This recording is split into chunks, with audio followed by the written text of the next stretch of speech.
হচ্ছে উপরে চাপ, নিচে চাপ, মধ্যখানে চেরোই সাপ। বলতে হবে জিনিসটি কি? উপরে চাপ, নিচে চাপ, মধ্যখানে চেরোই সাপ। বলতে হবে জিনিসটি কি? আমি এটার একটু ক্লু আপনাদেরকে দিয়ে দিই। এটার উত্তর যেটা আসবে এটা মানুষের শরীরের সাথে সংযুক্ত।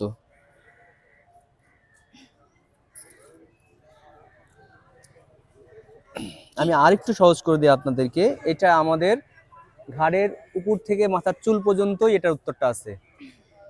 প্রশ্নটিকে আরেকবার করবো আমি। উপরে চাপ, নিচে চাপ, মধ্যখানে চেরোই সাপ। দাঁতটা কি সাপের মতো? দেখেন আরেকবার সুযোগ দেওয়া হবে জিহ্বা। জিহ্বা কনফার্ম? আমি কি এটাকে লক করে দেব? হ্যাঁ, লক করেন। ঠিক আছে, আপনাদের প্রশ্ন ছিল, প্রশ্নের সাথে আপনার উত্তর করেছেন জিহ্বা। আমরা আপনাদেরকে নিরাশ করতেছি না, এটার উত্তর একদম সঠিক।